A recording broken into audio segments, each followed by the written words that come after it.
Good evening, ladies, and welcome this January 25th of 2022. Happy New Year, everyone.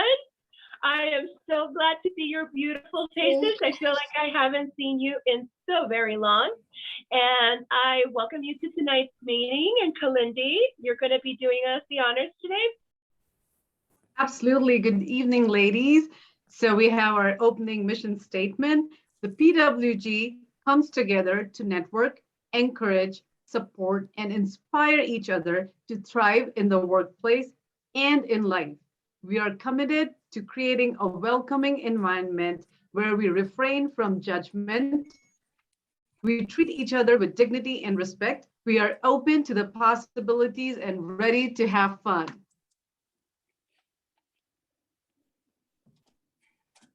Woohoo! And Amra, could you put our slide that has the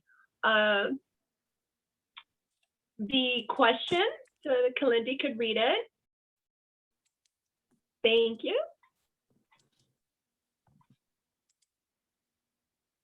All right, so today's breakout room question is, what is your definition of self-care and what is your biggest challenge in making it happen?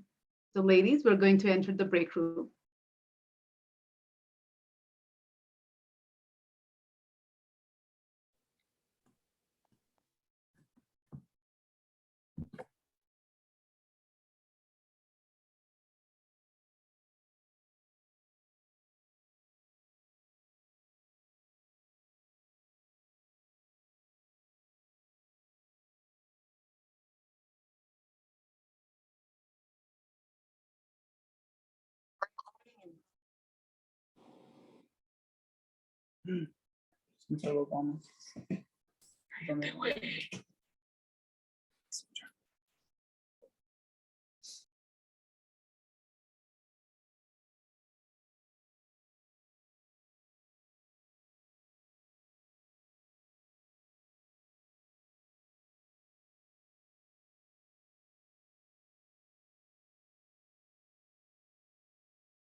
That was quite something. Welcome back. That was quite something. Was that enlightening? Yeah. That was quite the conversation of things we're not doing for ourselves that we want to, right? Well, next we have a very awesome presenter. I'm going to let Bernadette go ahead and introduce her. That's going to help us on something about this. Bernadette? Hi, yes, thank you so much, Gloria. I am introducing our guest speaker tonight, who is Laura Rochelle Reagan. She is a certified life coach who helps busy professional women bring back balance in a life that has become exhausting and stressed from too many commitments or responsibilities. The foundation of her practice is rooted in self-care. Her definition of self-care aligns with the National Wellness Institute dimensions of wellness, a holistic and complete approach to all aspects of who we are as human beings. Before beginning her coaching business, Laura was a certified public accountant with numerous managerial positions in private corporations, government, and higher education. During this time, her roles included responsibilities for people, processes, and profits. In addition, she has years of people development through training, coaching, and mentoring. Prior to transitioning to coaching full-time, her position was Assistant Vice Chancellor and Controller for a public research university in Boulder, Colorado, the flagship university of the University of Colorado system. She is a mom to 4 adult children and loves living life with her partner, Alan. You can contact Laura via her website at laurarochellecoach.com. Let's welcome Miss Laura Rochelle Reagan, and I look forward to hearing her talk. Thank you so much. Thank you. Okay, I'm going to share my screen now.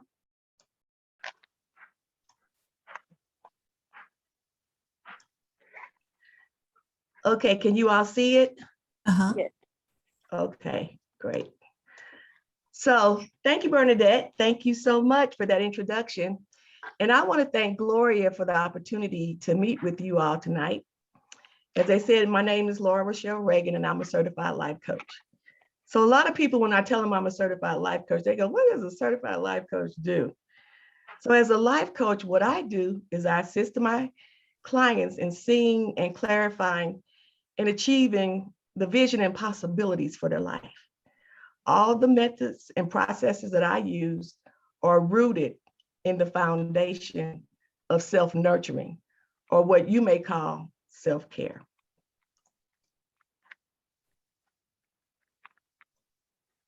So let's talk about our goals and objectives for tonight. First, I want you to understand that number one, self-care is for everyone. I can't stress that enough. By the time this presentation is over, I hope to dispel any idea that self-care is for some folks, but it doesn't apply to you. I'm going to tell you about my self-care journey. We're going to talk about what self-care is and why it's important. You'll be introduced to the 6 of the 8 dimensions of wellness. Then we will talk a little bit about the benefits of self-care. And then you're going to take a self-care assessment. We're going to take it all together. We're going to do that together so that you're aware of your current status in these 6 dimensions of wellness. And then I'm going to take a little time for some Q&A. Now that we've cleared that up on what my intentions are for you tonight, I have a question, and you all have kind of already talked about it in the chat, in the breakout rooms. When you think of the word self-care, what do you think of? Well, what do you visualize in your mind? Well, a lot of the advertising and marketing gurus or influencers on social media tell us that self-care is a pampering thing. It's about the mani-pedi, it's about the massages, it's about the facial and those long, luxurious bubble baths. Now, let me tell you something. I love to be pampered now. As a matter of fact, I'm a card-carrying member of SPABIA.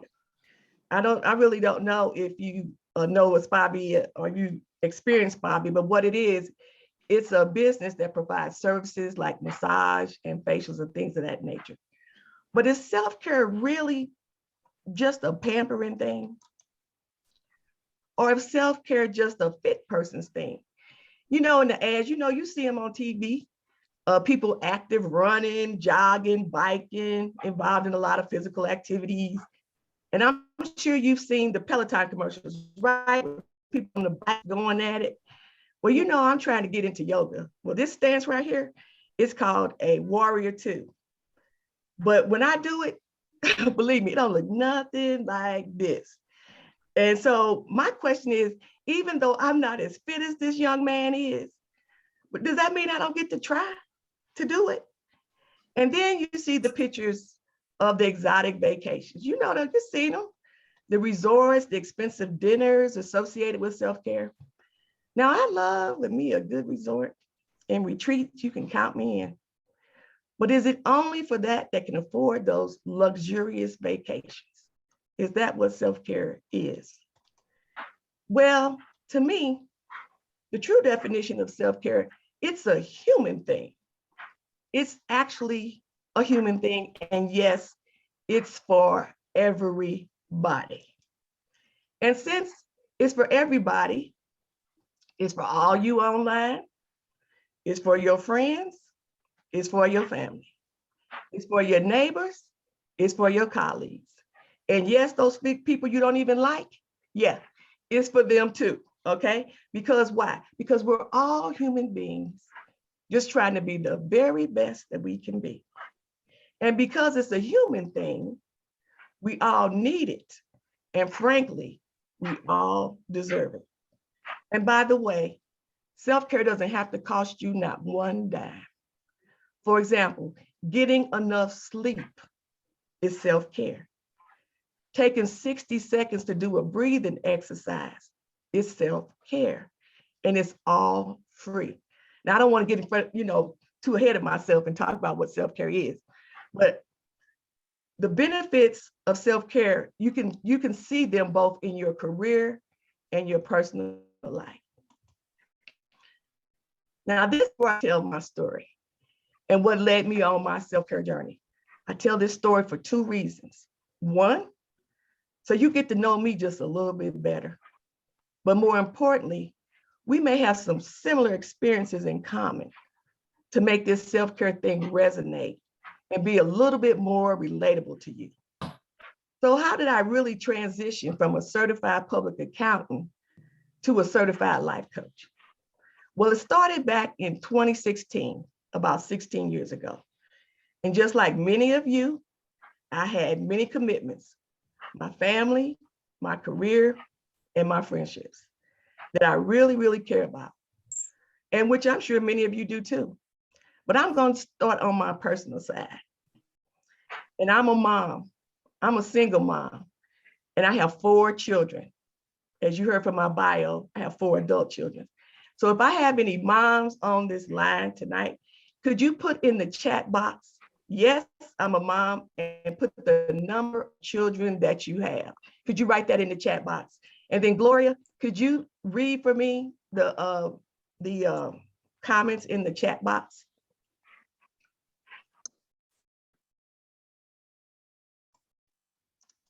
So. Yes, I can. Okay. Yes. Yes, single mom of 2. Yes, I'm a mom of 1 child. Yes, I'm a mom of 2. Yes, 7 children. Yes, I have 1. I have 2. I have 6 children and a grandson that I help raise. So lots of everyone has kids. Everybody, we got a lot of moms out there. Okay, so y'all will be able to relate what I'm getting ready to tell you. Okay, so I was a single parent at that time. I've got 2 boys and I've got 2 girls. At that time, my 2 oldest was what I call entry-level adults. That meant that they were just beginning their careers. They were living in other states and they were doing life. They were doing pretty good.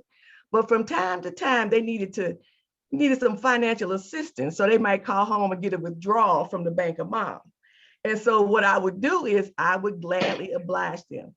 And then there was my youngest daughter. She was in her junior year of college. And I was assisting her with navigating college successfully. And then there was the baby of the family, the baby. And he was in high school and he was struggling mightily academically, but not so much socially. So go figure that. So as a parent, and probably a lot of you too, I believe that my role was to provide for them the life tools, the environment, the love in order for them to grow into productive members of society and for them to live successful, both personally and professionally.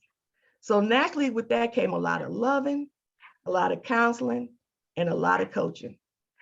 Now on my mom's side of the family, I am her only child, the only one, okay? The one and only.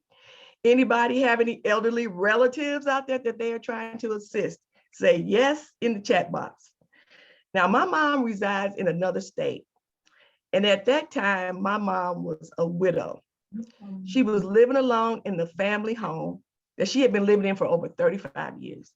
The old neighborhood was starting to rapidly change, and it really wasn't changing for the better. So I was worried about her safety as well as her well-being on a daily basis because she was there and I was here. And I was really trying to reason with her that it was time for a change, like a relocation. Anybody out there trying to reason with your parents, but they feel like you're doing an overreach when you're trying to take responsibility and help them out because they're in fear of losing their independence. So we had a little bit of a tug of war going on at that time. And then at that time, I was a pet owner. I have any pet owners tonight online. If I have any pet owners, say what kind of pet you had and put your name's pet in the chat box. And I'm going to ask Gloria to start reading those. If you got a cat, dog, bird, whatever you got, put it in the chat box and put the name of your pet in the chat box. Gloria, can you read some of that for us? Yeah, sure. So we have 9 ladies that are also have the parents who they're trying to take care of.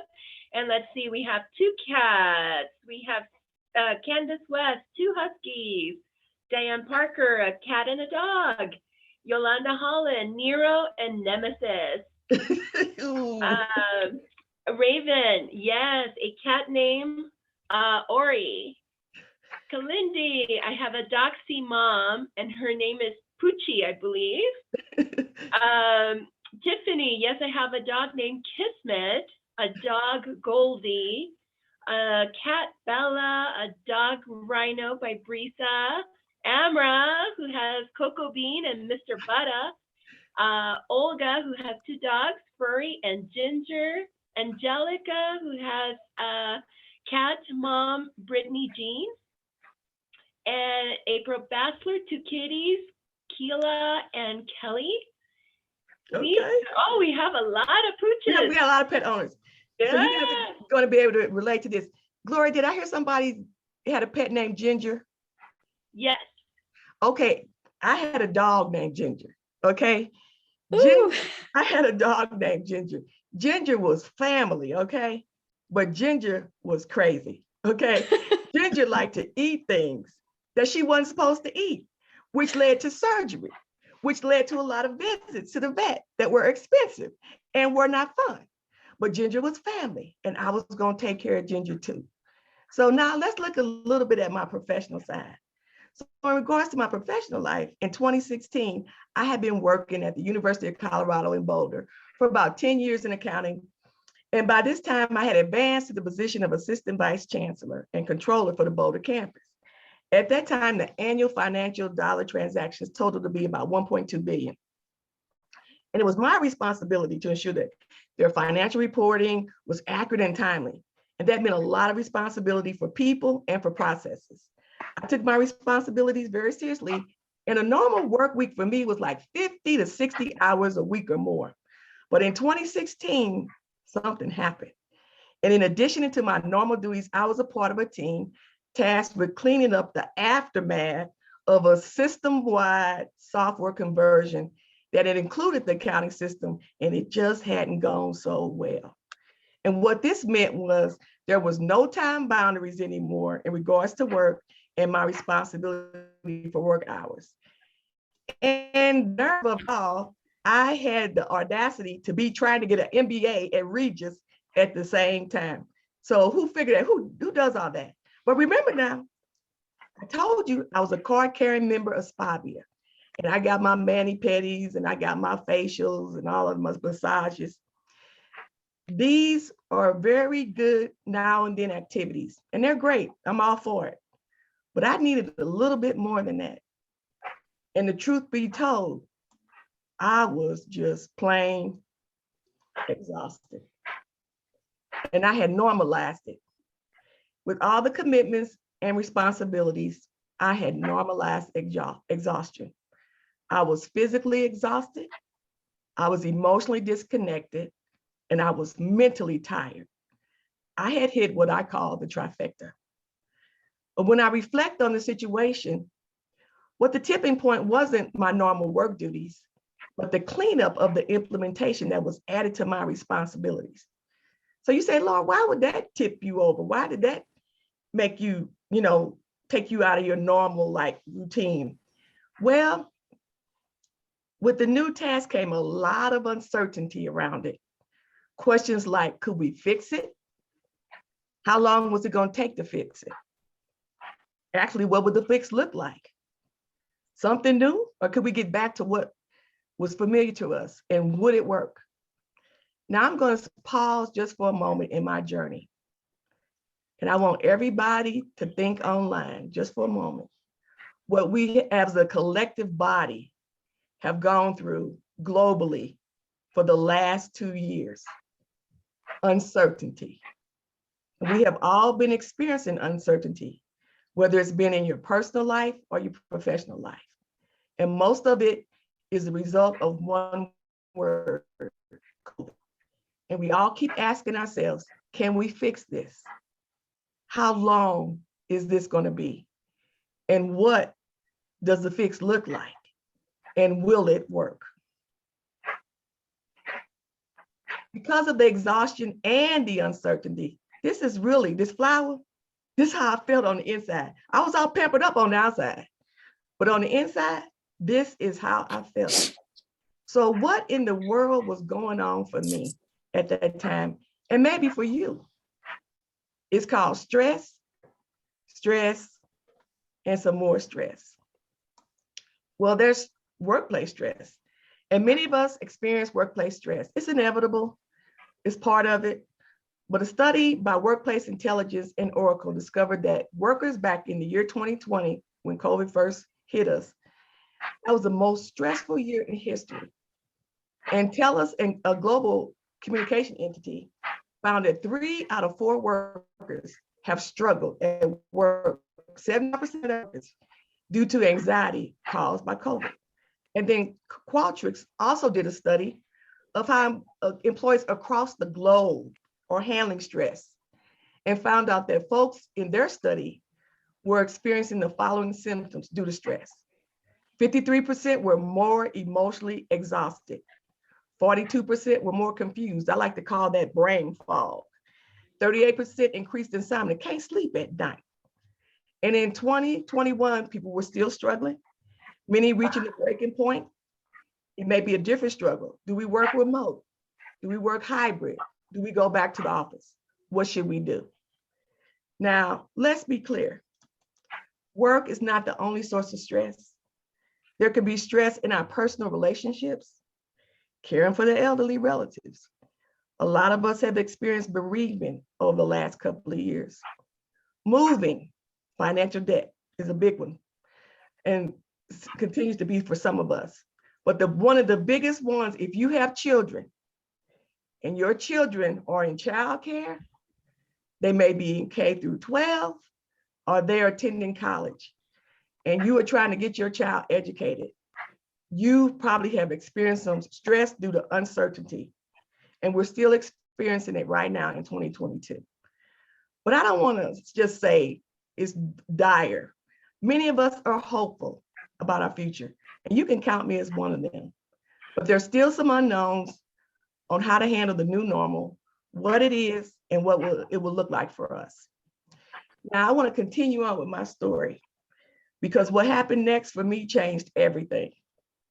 I was doing a lot of sitting at work because I was in constant meetings, remember, because the implementation was messed up and we had to fix it.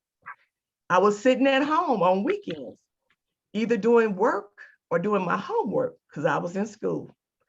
But one weekend, I started experiencing a lot of pain in my right leg. It hurt really, really bad.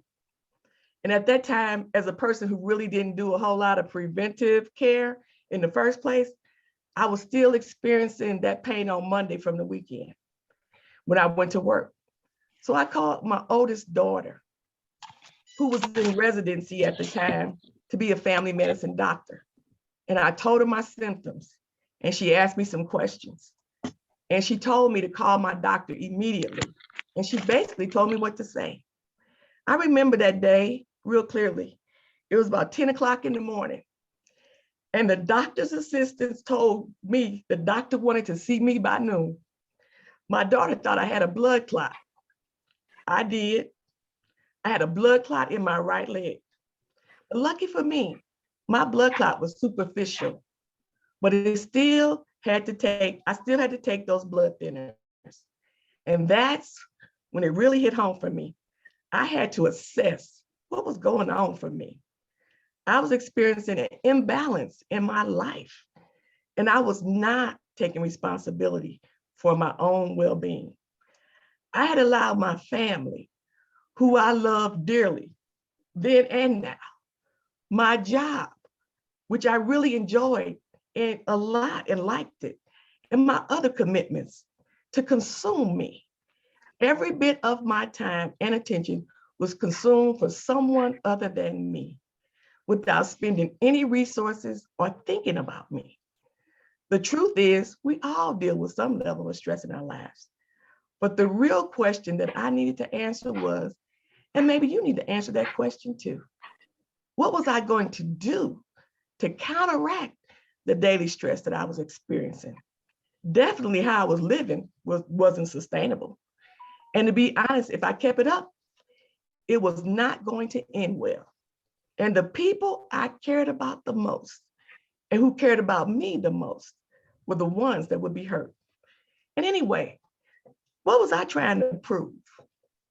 And to who? And most importantly, how was I teaching my children how to live? I didn't like what I saw. And this is where I made the change for me. And this is where my self journey began. So the concept of self-care that I really like and aspires to talks about self-care begins with your thoughts, your mindset about you. It's about a general attitude that you have towards yourself, that you believe that you deserve kindness. From who? From you. And you are willing and able to provide it to yourself through both your thoughts and your actions. Now, I want to be clear. Your family and friends are important, but guess what? So are you. It's about making you a priority by taking the time to find out who you are, what you need, and then commit to giving it to yourself. What you need to be happy, healthy, and fully present. Now, what is self-care? I think I did that one already, didn't I? It's about taking responsibility for you.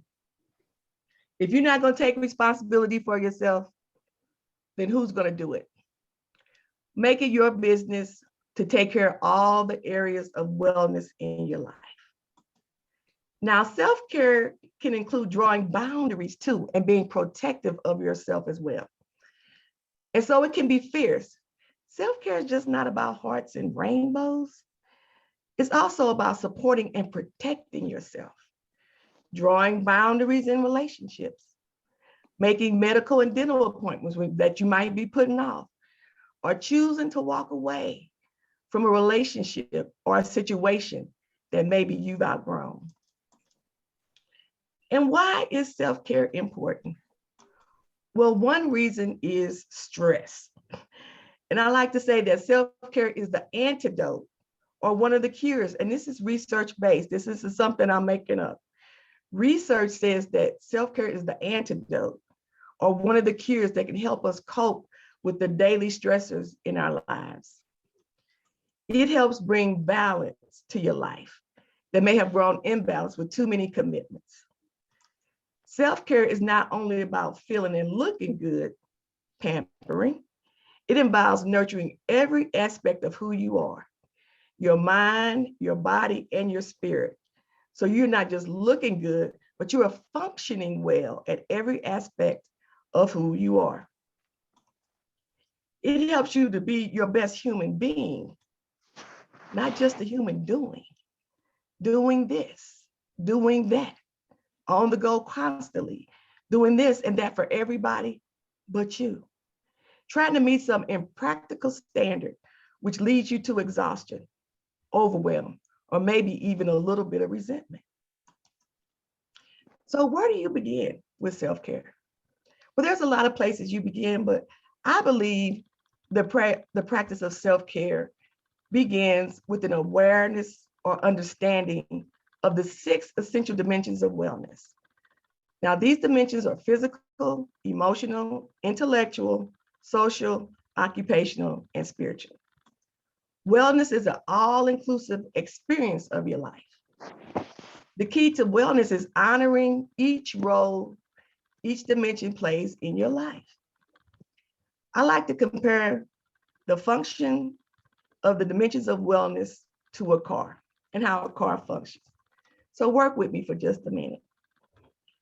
Now, each part in a car plays a vital role in the overall functioning of a car, right? Any part of the car that is broken or malfunctioning, like your brakes wear out, the car becomes unstable, all right? And it cannot function the way it's intended to. Now, you can continue to drive your car with your brakes needing work, but eventually you're gonna run the risk of doing some serious damage to you and your car, right? Like a car, we can get by and we can still function. But with that choice, there are some downsides, just like I found out with my blood clot. So to ensure that we keep running smoothly, we need periodic tune-ups. We need to be wise and not ignore the warning signals that an area of our life may need some attention. Just like you wouldn't purchase a brand new car. And ladies, you all know that a brand new car is hard to come by these days. And if you find you one, it's gonna be pretty expensive, right? So if you drive it off the lot, that brand new car, without ever taking it in for a routine and all and changes and maintenance, you wouldn't do that with the car. So it's important our body and our mind and our spirit get the same amount of upkeep or self-care in all our dimensions. So with this in mind, I want to talk about each of the dimensions in wellness, okay? Now I'm gonna give you a hint here.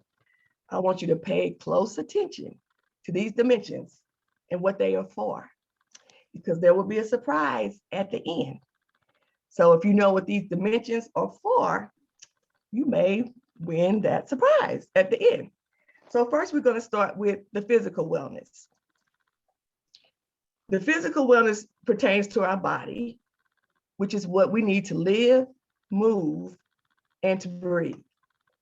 And then there's emotional wellness, which is how we feel, feelings like love, sadness, care, and how you are in relationship with you and as well with others.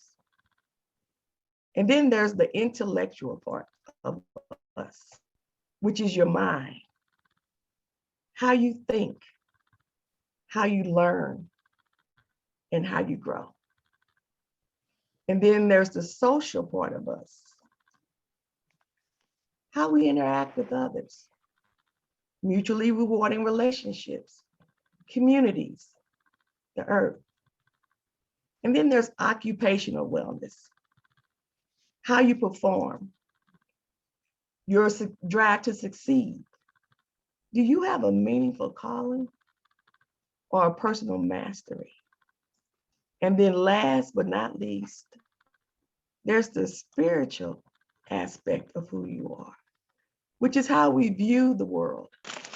It's our essence of who we are that connects us to our purpose, what gives our life meaning. And then I have the illustration over there of balance, because the six dimensions, if kept in a healthy balance, they generally predict a higher level of wellness. Therefore, balance is key. So what does balance look like? Laura, what does it look like? Well, balance is unique to you. It's just like a thumbprint. It's yours. In self-care, there is no one size fits all. There isn't. Since we're all unique, some of us need to run or walk a mile or two, bike or hike. We do physical activities to find balance, while other people just need to sit quietly, maybe meditate. And some of us need social connections, or some of us may need all three. At the end of the day, you want to do self-care activities that meet your needs, that creates your healthy, happy, and fully present life. Now, I want to talk a little bit about the benefits of self-care. Fortunately, science says that the antidote for stress is taking time for self-care. Numerous studies show simple activities can lead to a marked improvement in your overall well-being. It improves your ability to focus and to concentrate. Self-care improves your immunity and makes us less susceptible to stress and anxiety. In the long term, you can see benefits such as lower blood pressure, a healthier heart, and an overall more balanced, happier life. Now, I want to say something about that. I'm a witness. I have eliminated my blood pressure medicine over the last year from the medicines that I take. I used to have what I called a cocktail. To me, that meant I had 2 high blood pressure medicines to manage my blood pressure. I am no longer on any of those high blood pressure medications. And this isn't me going rogue and going off on my own. This is under my doctor's supervision and her blessing, of course. And I contribute a lot of that to me walking the talk of self-care and looking after myself just a little bit better than I did in the past. Now, self-care, it also increases your energy. And it also increases our capacity to give to others. So when people say self-care is selfish, no, it's not. It gives you the energy for yourself, but you also show up better and can give to others better. I always say, you can't pour from an empty cup. So after I implemented my self-care routine, I showed up better. I showed up better for my family. I showed up better for the people at work. And you remember my dog, Ginger? I even showed up better for Ginger. I think she could see my energy. I wasn't stressed out. So I think Ginger could even see some of those changes. Now, flourishing is what people are ultimately after. And so Dr. Tyler J. Vanderwill, he's an epidemiology and biostatistics professor, and he's director of Harvard's Human Flourishing Program. What he says, it's living the good life. We usually think about flourishing as living in a state in which all aspects of a person's life are good. It's really an all-encompassing notion. Now, living a good life, based on my research, observing my clients, and my own life experience, is living a balanced life within the 6 dimensions of wellness, which reflects the whole you. So with that, is there any questions about anything that I have said so far? I think, Margie, did you have a question? No, I just realized that I was unmuted. Oh, okay. You have your little hand up. That's why I called on you. You might want to put your little hand down. Let's see. We do have some hands. I think Eden, you were first. Eden? Yes, I wanted to know what was the doctor's name again that you just quoted? Dr. Tyler J. Vanderwill, and I have references in this presentation. So I'm always willing to share the presentation so you can actually go to that article, okay? Thank you. And it was in I think May, it was either April or May of 2021, New York Times, and it was a whole article on flourishing, because in February of 2021, they did an article on languishing, which many of us was experiencing the experience of being stuck. So they did the opposite and, gave everybody some hope with the flourishing article. Okay, Okay, thank you. you're welcome. And Eden, I believe Dion just put it on the chat, the Human Flourishing Program at Harvard University. She said to Google that.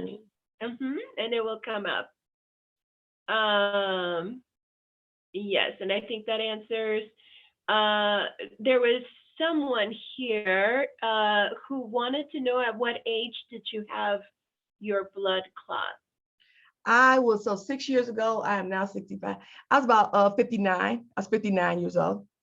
I was 59. Yeah, I had been doing wrong for a long time. Yeah. Yes. Ladies, any other questions? I know we had something that I would like to share, the human doing part that you refer to. I know for myself, and I have had my fair share of health challenges in the last couple of years. I have had quite a few ones come up. And one of the things that I am understanding, because even when those bad things happen to us, there's always something to learn, right? Nothing is wasted of our experience, right? And so one of the things that I've been paying attention to is how much my self-worth was tied to what I was doing. And so therefore I had to always do and try to be as perfect as possible and try to do as much as possible. So all of that stress of trying to do that to that degree has cost, that along with a lot of other things, right? The other stressors, because it's not the only part of my life, right? Has caused quite a bit of turmoil that I'm trying to get a hold of, right? That's why I like your new affirmation, enough. Enough. Yeah, I like that, enough. Yes. And what I want to, and we're getting ready to do the self-care assessment here, but I always like to say this to everybody in the room. Everybody in this room is unique. There is nobody that's comparable to the other person. Just by that fact alone, uniqueness, when you look at that, that means you have exponential value. You have worth. There's nobody on this earth just like you. It's like a rare gem, everybody in this room. So with that, I want to go to the self-care assessment. Now, if you don't have a piece of paper or a pen, this is the time to grab it. Get your piece of paper or your pen, whatever you want to write on, get it now. This is the time to get it, because we're all going to take this self-assessment and we're going to take it together. I've included it in the presentation, so we'll go through it one by one together. Can I just ask, ladies, if you're not talking, please put yourselves on mute. If you don't know where the mute button is, if you go and get your pointer to the upper right-hand corner, you'll see the mute option to come up. So please put yourself on mute, because we are hearing a lot of noises in the background.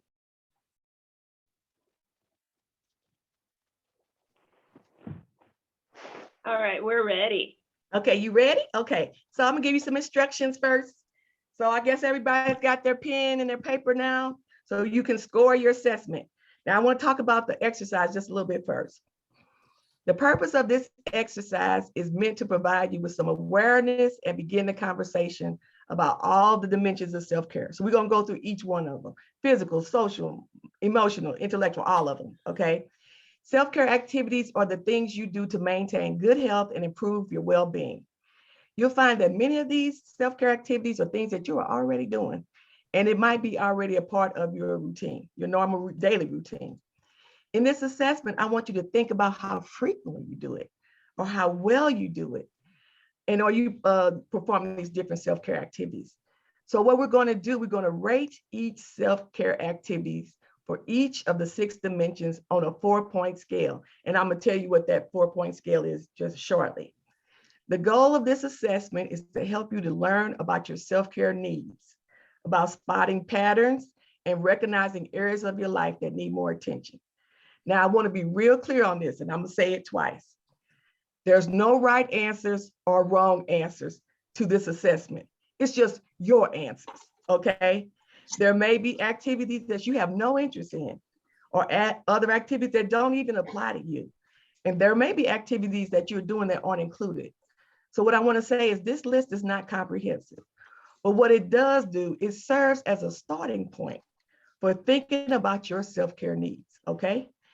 And we're going to rate each activity, putting a number of 1 to 4. Now, at the top of each one of the dimensions, we will also have this rating again. So you'll see it on each one of the dimensions. So you will put a 1 if you rarely do this or not at all. If you don't do it or you rarely do it. You're going to put a 2 if you do this sometimes. And you're going to put a 3 if you do it often. And you put a 4 if you do it always. Now, after we rate each activity, you're going to get a total for each section. The highest score you can score on any section is 40. I've never seen a 40, never. Okay, I didn't get it, I've never seen it, okay? I found that many people want to compare their scores to some standard. That's fine, but that's not what we're doing tonight. What we're doing tonight is you're going to look at all your dimensions as a whole. And you're going to see the dimensions that you're strong in with higher numbers. And you're going to determine where you might need more attention with the lower numbers. Does this make sense? Are there any questions? Okay, we're going to move on to the self-assessment. Okay, we're going to start with physical care. Okay, number 1, do you eat healthy foods? 2, and I want you to rate them, and the rating's at the top, so that's the reminder. Do you take care of personal hygiene? Do you exercise? Do you wear clothes that help you feel good about yourself? Are you eating regularly? Do you participate in fun activities like walking, dancing, sports, swimming?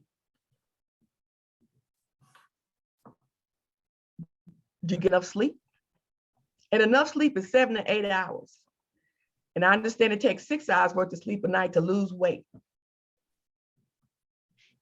Do you go to your preventive medical appointments, checkups, teeth cleanings?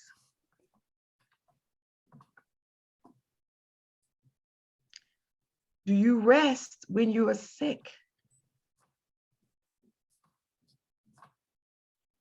And do you listen to your body when there is something wrong and seek professional advice? Now that's the physical care dimension. And now I want you to add up all the numbers that you have rated by each one of the self-care activities and get your total. And I'm gonna give you time to do that before we move to the next one.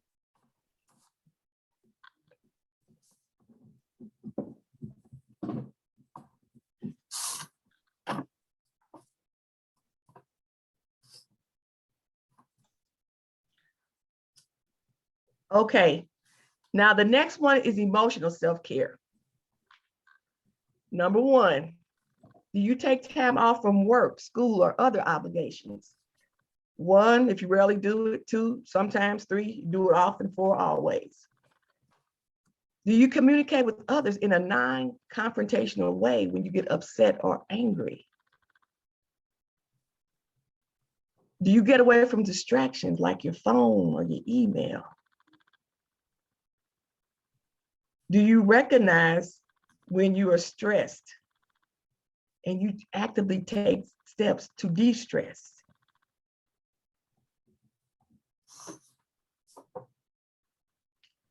Do you express your feelings in a healthy way, like talking, creating art, or journaling?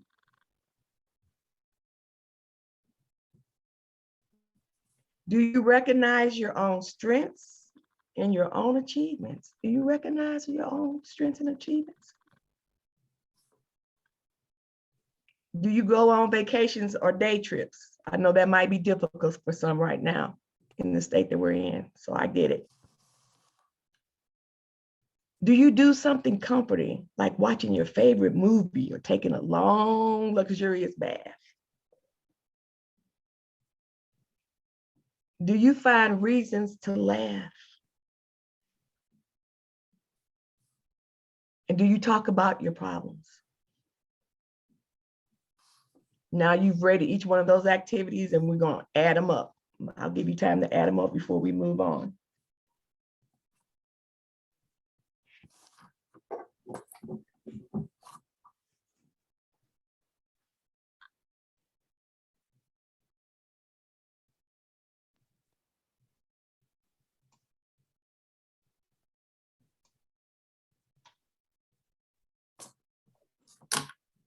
Okay, we're going to move on to now social self-care. First one, do you spend time with people who you like? You want to rate that. Do you call or write to friends and family who are far away?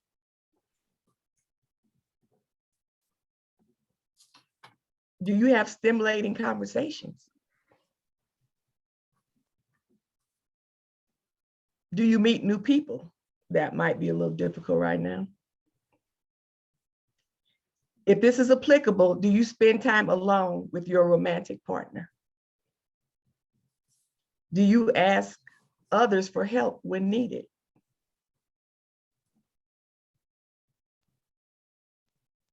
Do you do enjoyable activities with other people? And if this one, next one is applicable, do you have intimate time with your romantic partner? Are you keeping in touch with your old friends?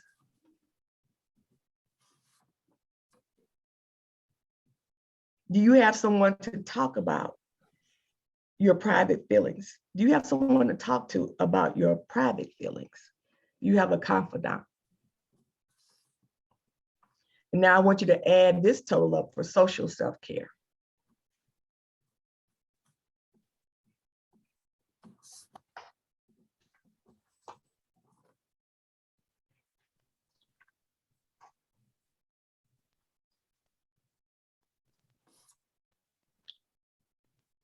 We're going to move on to intellectual self-care.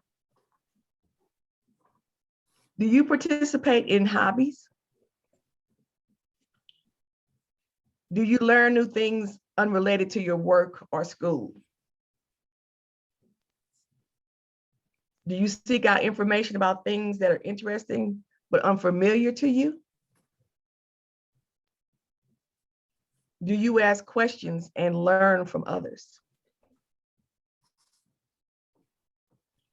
Do you engage in stimulating discussions?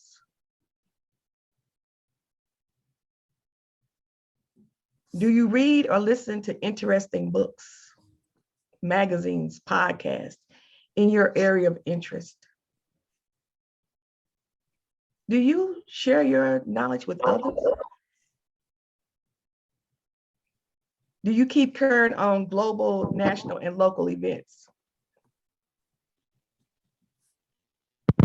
Do you participate in fun and stimulating mental activities like games? Do you manage your time well and prioritize what is important for your life? Now I want you've rated each one of those. And I want you to add up your score for that section.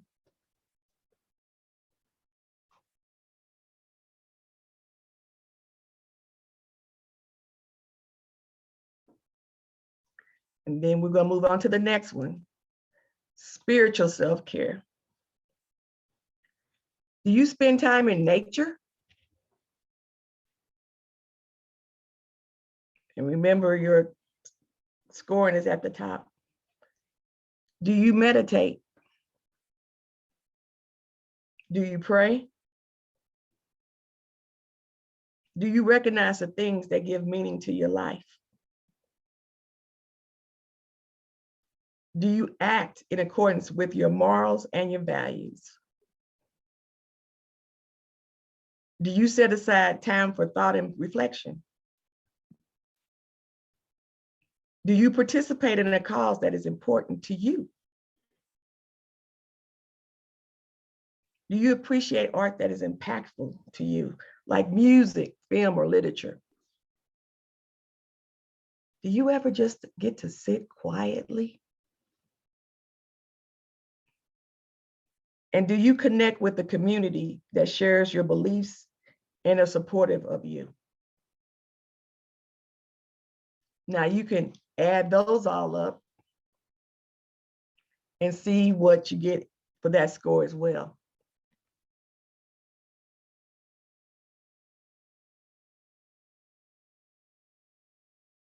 Okay. Last but not least, your occupational self-care. Do you improve your professional skills?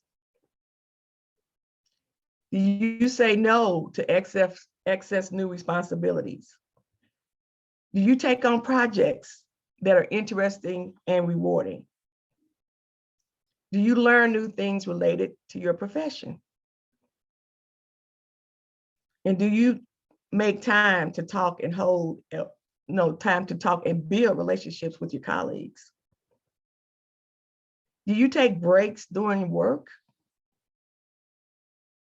Do you maintain a balance between your professional and personal life? Do you keep a comfortable workspace that allows you to be successful? Are you an advocate for fair pay, benefits, and other needs? And last in this assessment is, do you focus on tasks that provide value to the organization or to your community? And now I want you to add up this score for yourself. Also, I think we're still in the spiritual self-care slide. Oh, I'm sorry. Okay, do I need to repeat? Yes, Uh, please. Oh, okay. Please. Okay, thank you for saying that, Gloria. So I'm gonna give you all time to, score that one. Sorry about that.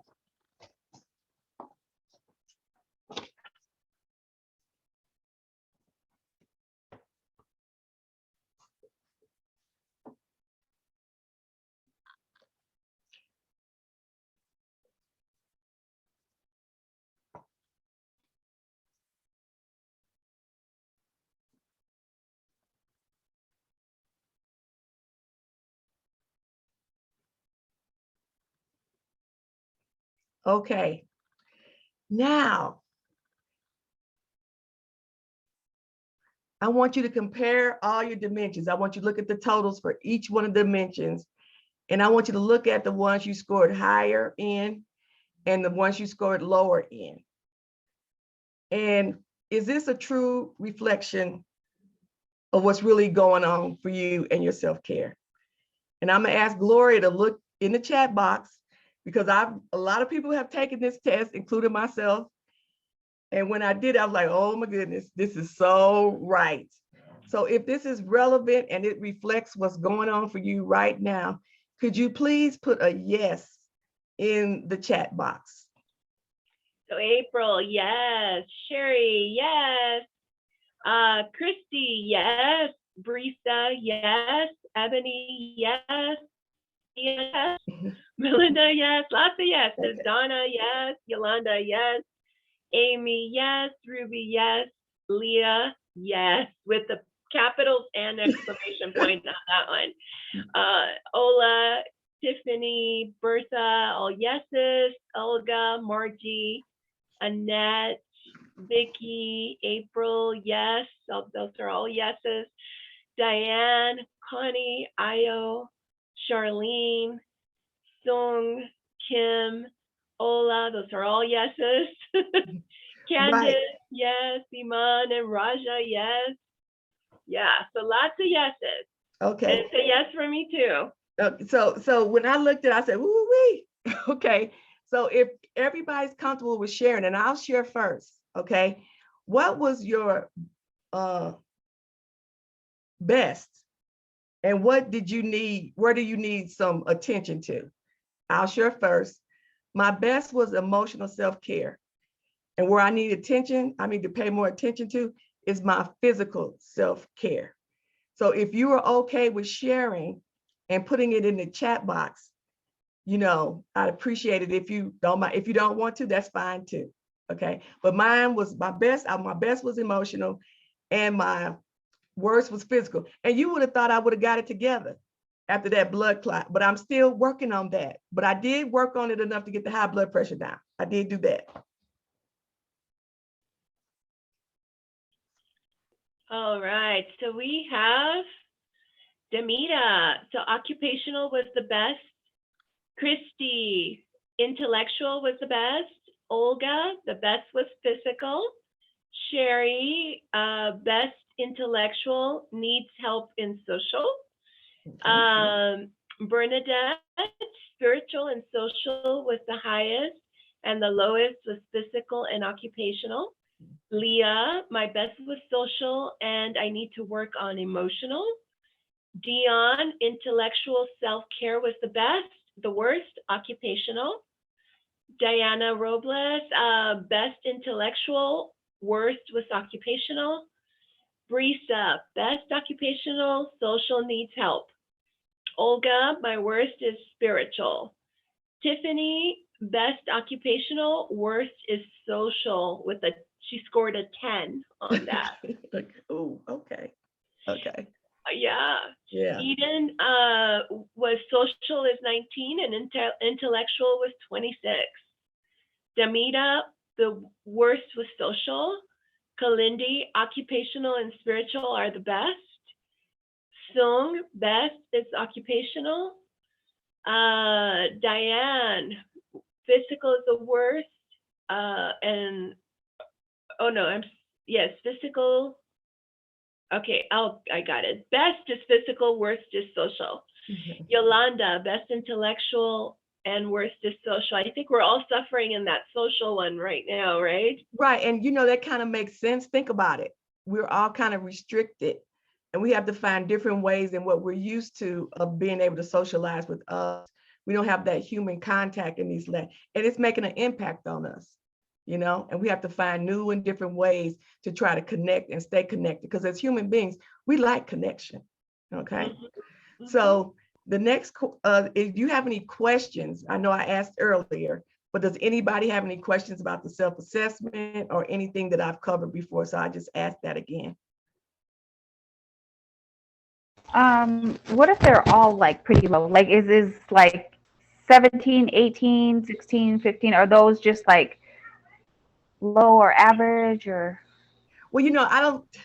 Is everybody different? Because it's like mine seem right, pretty low. Yeah, because some of them could be, Amy, some of them could be the fact that, I don't like to say they're low because some of them might not apply to you. Okay, so I try to always take that into consideration. But if you think about it, if the high score is 40 and you're scoring less than half, there needs to be some attention paid to that area. Okay. Yeah. That's what I like to look at it. Okay. And the thing of it is, which is interesting, is they're all around the same amount. Yeah. Right? Yeah. Mhm. So that means, and so when people have that all around the same amount, I always tell people to pick one. Mhm. So pick one that you want to focus on, just one. Make it simple so you can be successful. And then you go pick another one, another category, another dimension. See what I mean? You always Yeah. want to start small so you can be successful. Okay? Yeah. Thank you. Oh, you're welcome. Any other questions? I have a question. Okay. I couldn't find my hand to raise. This is Bernadette.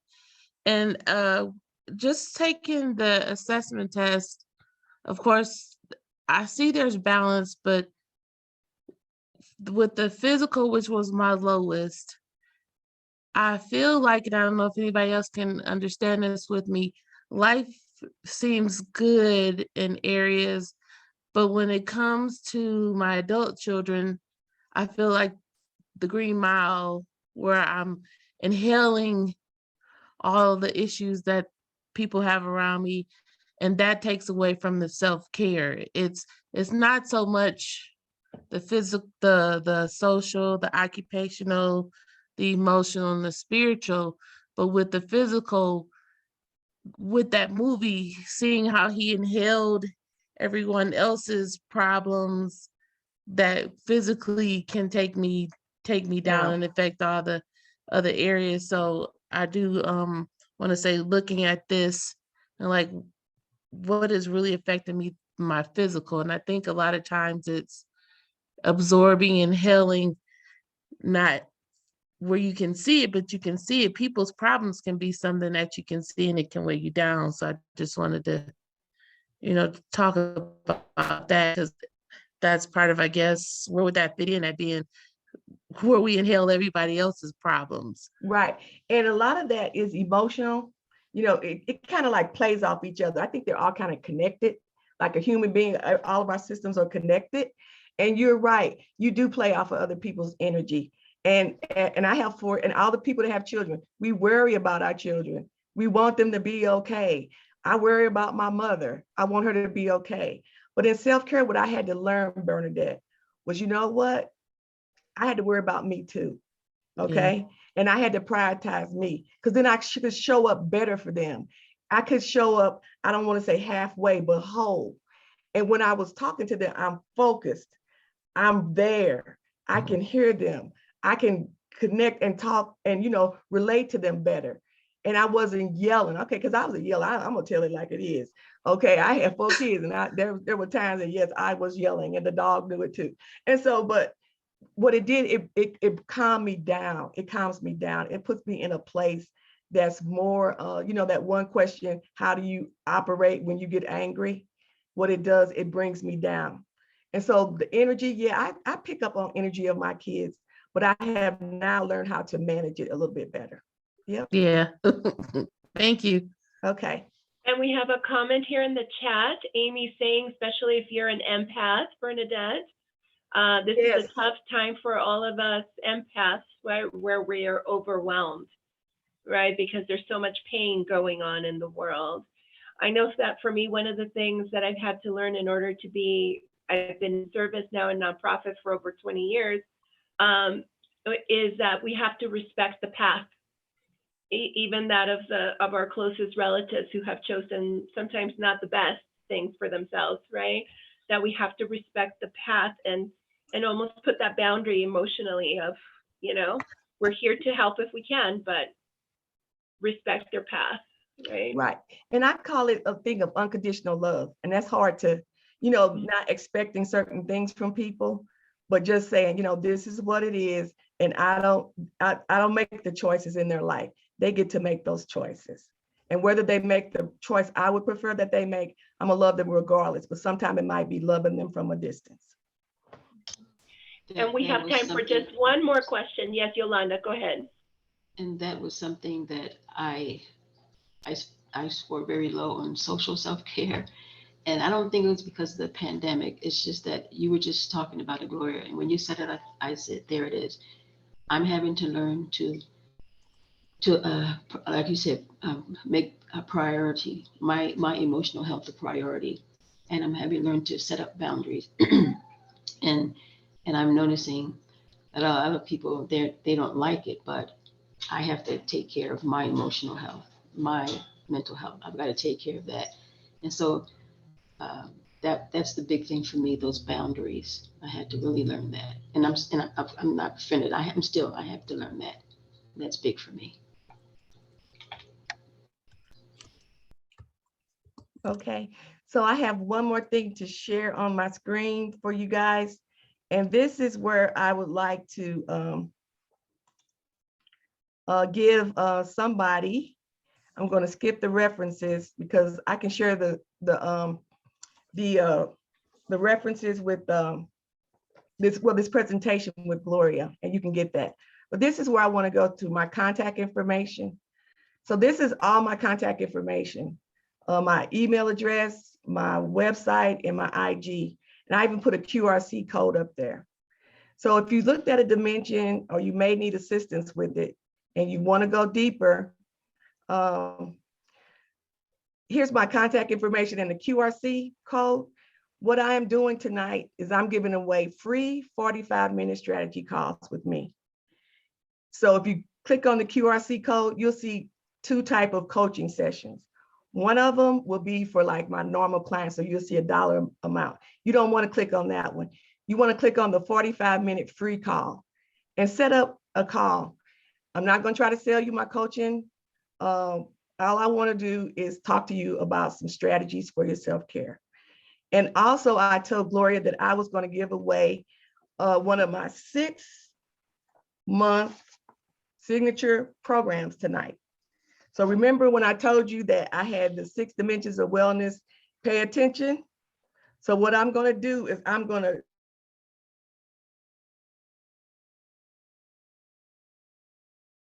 write dimension in the chat box first. You will be the winner of a 6-month coaching session from me. And so this is the one I'm going to pick. Which dimension talks about your mind, how you think, how you learn, and how you grow? And the first person that puts it in the chat, you'll be the winner of the coaching session. Ooh, okay. Wow, we had a lot. Some quick fingers here. And the winner is, the first one is Christy Peterson. Okay, so Gloria, you can get my information with Christy so that we can set it up and she can have a coaching session for me. Now, Congratulations. Thank you, Christine. I think you'll enjoy it. I want to thank all of you guys for really taking the time out to be here. You could have been a lot of other places, but you were here, and I'm grateful for the time that you all spent with me tonight. Here's some key takeaways. Remember, self-care is for everybody because it's a human thing. Self-care is a concept with your attitude about yourself. Where do you begin? You've already started with the self-care assessment, and simply do a self-care activity that meets your needs, because guess what? There's no one size fits all.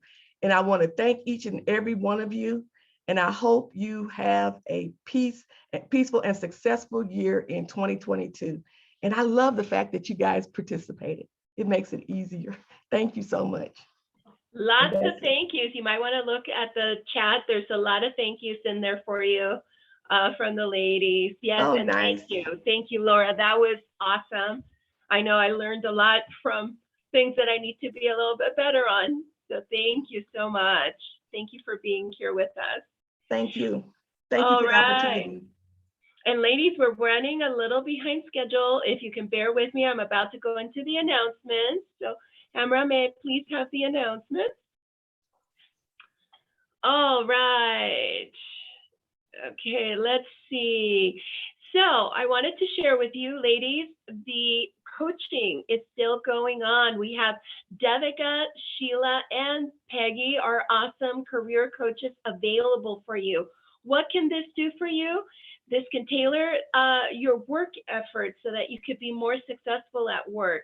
If you're having some issues in that, it can help improve your work relationships. If you're having issues with your coworkers, your manager, supervisor, a career coach is an excellent person to go to get a little bit of guidance on how to maneuver those situations.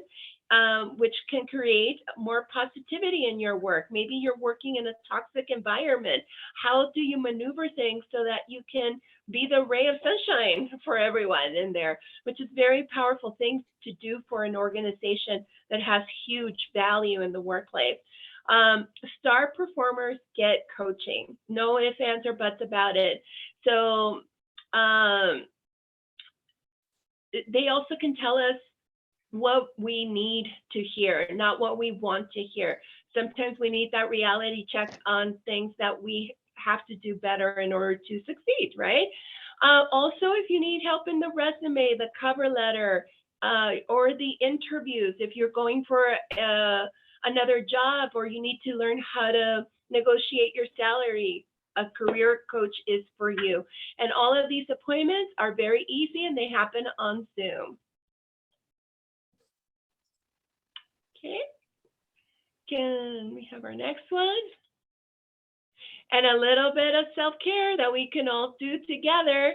This is our group meditation with Kelly Arnold that will be happening on Thursday, February 3rd from 4:30 to 5:15. Please take note that the meeting has been extended. We no longer have yoga, so we will have the meditation opportunity from 4:30 until 5:15. This will go on the invitation tomorrow. We will also be hosting free tax preparation by Tax Help Colorado. So if your household makes $57,000 or less, you can come on February 9th to do your taxes. This is a do-it-yourself with assistance. So they are bringing all of the technology and the software, and they are there to guide you in case you get stuck in any of the questions from the IRS in doing your taxes. Please make sure that if you make one of these appointments, you need to bring your ID and all relevant tax information. So again, this will be happening here at Dress for Success Denver, and it's February 9th. The appointment times are at 6 and then again at 7:15. The space is limited, so please email me, that's Gloria. That's the Denver PWG at dressforsuccess.org. That information will also be in tomorrow's newsletter. Wonderful workshop coming up, the New Americans Integration Network with our very own Ola Kukoi. This is a presentation to learn about this exciting program by the Denver Workforce Services. This is not just for if you're new to the United States. This is also includes first and second generation Americans. Pretty great program if you would like to attend. It's February 10th from 6 to 7:30. And again, RSVP tomorrow in tomorrow's newsletter. So one wonderful way to make sure that you're setting yourself for success in the workplace is to continue your education. But a lot of us, maybe we can't go to in-person college, or we don't have a very flexible schedule and our hours are all over the place. I know mine are. So this is a great opportunity for you to get education for free that include certifications.